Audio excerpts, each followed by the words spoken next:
I have chosen to hijack G4G for my own ends to try to give out this award every 2 years. It seems like a fun opportunity and allows me to further justify coming to see you all, which is great. Before I do that, one quick note from yesterday. After Tim Chartier gave his talk in which he showed some TSP art, you may know that Bob Bosch and I did some work on that. And I just wanted to mention, this is useful if you're a fan of TSP art, that if you perform the stippling process from TSP art, but don't draw the path, it makes a really fun, let's see if this shows up, a really fun connect the dots puzzle. That is a good way to while away the hours. This should give you an extreme close-up in a second. But let me move on to talk about the journal. So, Journal of Math and Art was created by the founding editor, Gary Greenfield, and we started publishing in 2007. Gary's here if you want to talk to him about his experience. And there's going to be a slide that shows this sometime in the next 6 minutes. There we go. And so we've been publishing roughly every 3 months since 2007. If you were here for my talk yesterday, you know that in fact, I happen to have been the author of the very first paper published in JMA as well, which was about mazes. We are published by Taylor and Francis in the UK. I have a sample issue here in my hand. There are more sample issues out on the table that you can have if you want. They look like they're for sale along with all the other books, but you're welcome to take one. And if anybody wants this one, now that I've held it up, you're welcome to it as well. There's a heavy overlap between the Journal of Math and Art and the audience here. So just for fun, if you are editor, associate editor, former editor, member of the editorial board, put up your hand. So you can see they're scattered around. Authors, put up your hands if you're here. People who have reviewed for the journal. You can see that there's a good smattering of people. I guess, you know what, maybe I don't want to, anonymous reviewers, put up your hands. All right. The journal, as you may know, is focused on exposing novel research-level connections between mathematics and art, and we'd love to have new work submitted on that subject. So if you have any ideas for things that you'd like to say in this journal, please come talk to me because I'd love to hear about it. One of the things that the journal now does and has done once before and now again this year is we hand out a biennial Outstanding Paper Award.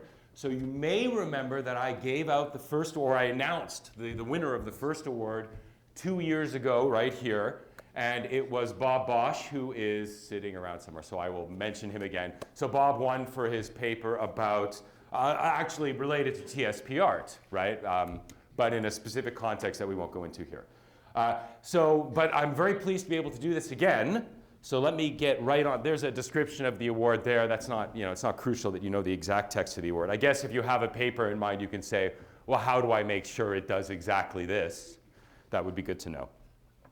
So let me mention the nominees, and I'm very excited because, of course, there's an overlap between JMA authors and this audience, and some of the nominees are probably in this room, and they don't know it yet. So nobody knows who the nominees are, who won. At least not, I think there's only one person in the room apart from me who actually knows who won the award, for reasons I'll get into in a second.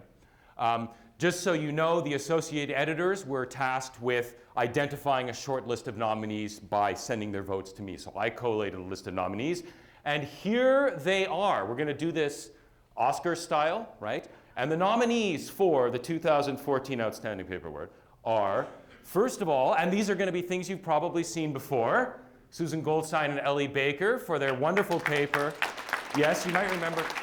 Wonderful paper about turning wallpaper patterns into beaded crochet bracelets. Susan had these bracelets with her, right, 2 years ago. Or where are you, Susan?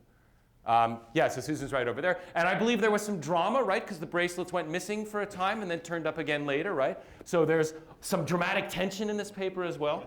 But it was lovely work on designing beaded crochet bracelets. We had a paper by Neil Dodgson, who is a computer science professor at Cambridge, the only person on this list who actually doesn't come to G4G. Everybody else will.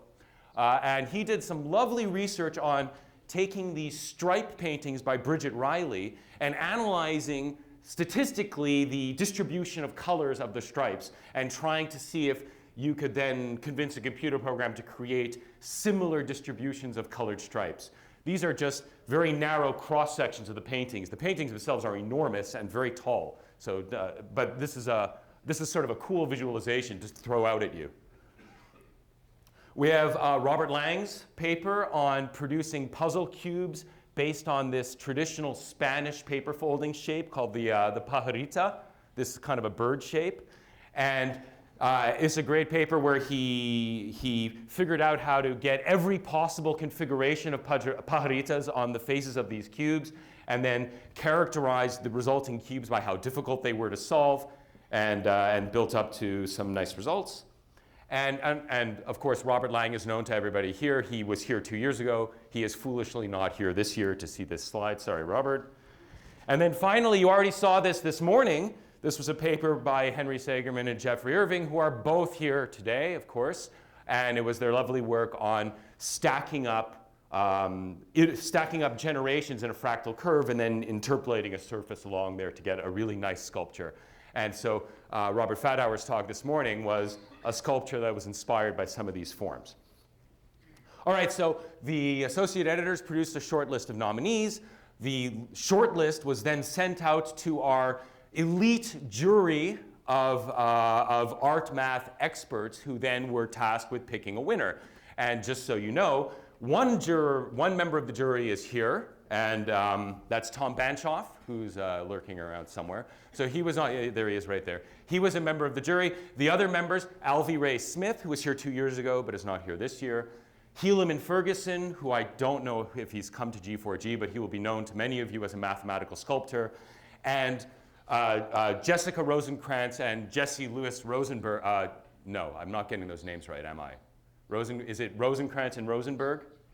I can't remember. I apologize. They're not here, but I apologize for if I messed up their names.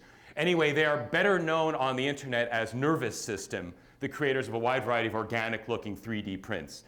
So they were the fourth member. They were collectively the fourth member of the jury. And they got together, and I guess this is the moment that we have to do the Oscar thing. Sorry, okay. Anyway, thanks very much. And oh, my time really is up. Well, I better do this quickly. I look in the envelope, and well, that's weird. It's not. Okay. So maybe this tells you, right?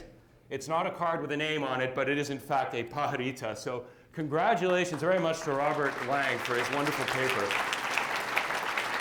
And he's not here, so please call him up and clap at him. That would be helpful. It's a really wonderful paper because it's unusual in that it omits its main result.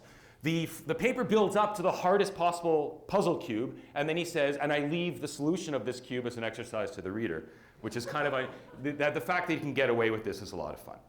Anyway, so if you want to know more about the journal, there's a URL that allows you to find it, or do a web search on Journal of Math and Art. And that's me at the bottom if you want to reach me, or please come up and talk to me if you want. Anyway, thanks. All right.